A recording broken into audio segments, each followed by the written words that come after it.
Welcome back to the Charismatic Voice, and thanks for joining me for another fireside Q&A. I'm going to be answering a few short questions first, and then deep diving into a subject a bunch of you have been asking about, mixed voice. Here's your first question. Thomas PH wants to know, how do I produce a resonant note without being too loud or pushing too much air? Thanks for an awesome question, Thomas. To talk about it, we need to first discuss the 3 steps of singing. The first is breath, so you have to breathe before you sing. This is like your motor for singing. The second step is phonation. That's when your vocal folds come together. They vibrate very quickly as the air goes past, and that creates a pitch.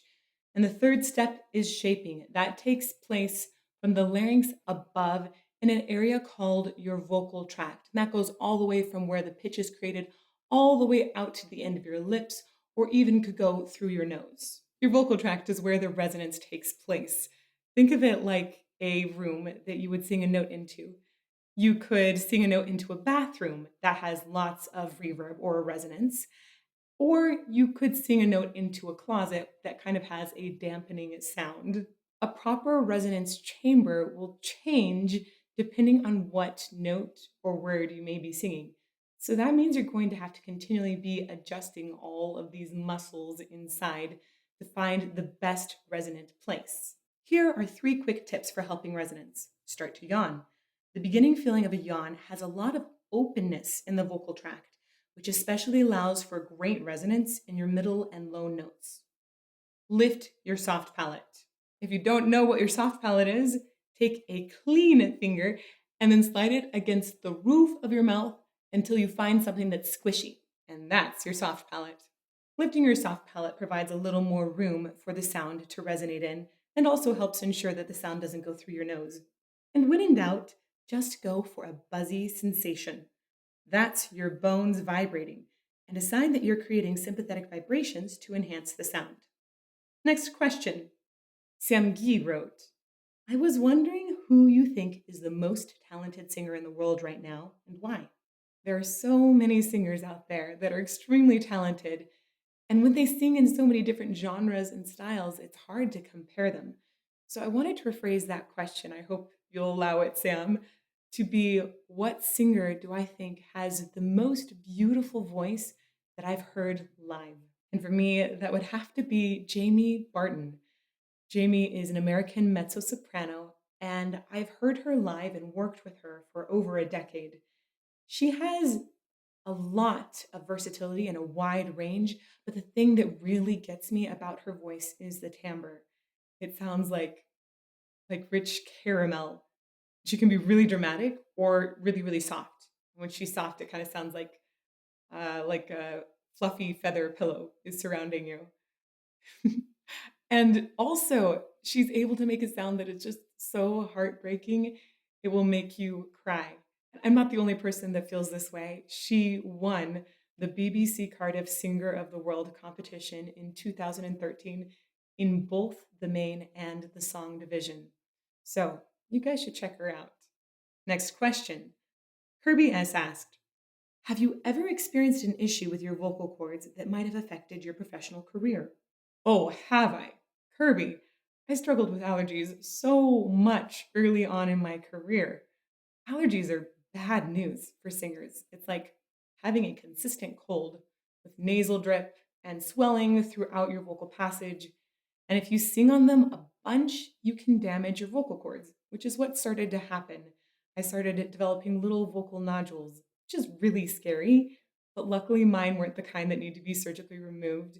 Instead, with the help of my voice teacher and a fantastic doctor that specialized in both allergies and singing, I was able to find the right medicine to treat them.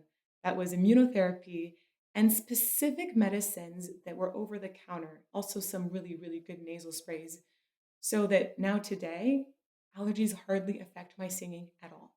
And now it's time for our deep dive. Giratina's King, Sean Bowen, Eduardo Granados, and a bunch more of you have been asking questions about mixed voice. We're going to break this down into 2 parts. First, what is mixed voice and how do you find it?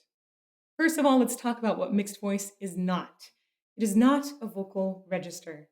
There are 5 scientifically defined vocal registers, and from bottom to top, those are pulse or vocal fry, chest, head, falsetto, and whistle.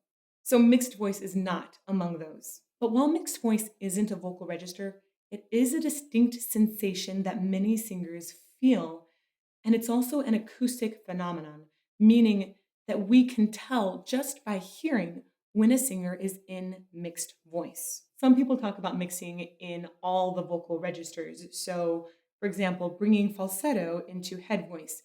But most of the time, when we talk about mixed, we're specifically talking about the blend between head voice and chest voice. Typically, your chest voice has a lot more power in your upper to middle range, but it can be exhausting and feel like pushing to sing up there for too long.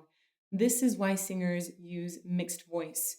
It's combining that power of the chest with the lightness of the head voice so that it's not so exhausting. All right, it's time for some anatomy. So check out this diagram. Anatomically, both chest voice and head voice are already mixed because they're using different ratios of the same muscles in your larynx. The difference between them is which muscle group is dominant. So you have the cricothyroid muscles and the thyroarytenoid muscles. If the cricothyroid muscles, or CT for short, are dominant, then you're singing in head voice. And if the TA muscles are dominant, then you're singing in chest voice. As you go more into head voice, more CT muscles take over. And as you go more into chest voice, more TA muscles take over. So, with that in mind, sometimes I like to think about mixed voice as not just blending head and chest, but what percentage of CT or TA muscles I want to use. Here are a couple of other tips for finding your mixed voice. Make sure you know where your break is between chest and head voice. That's the area you want to focus on, the area you want to bridge. If you don't know where that break is, it's going to be hard to mix. Try lining up your chest voice as it goes higher. It's easier to lift a motorcycle than it is to lift a semi. You want to make your voice a slim motorcycle to reach higher notes. Currently, my favorite vocal exercise for lifting your chest voice a little bit higher are yum yums on a 1 3 2 4 3 5 4 2 1 pattern. Sounds like this. Yum yum yum yum yum yum yum yum yum. Now take that exercise, go up high in your chest voice, and remember to try to zip up your vocal cords. And or you can approach mixed voice through your head voice. You'll want to focus it, kind of condense it, so that it has a little more weight like your chest voice. One of my favorite exercises for working on mixed voice within your head register is to just do a wee. And as you're coming down, try and focus the sound like a wicked witch. Sounds like this. Wee!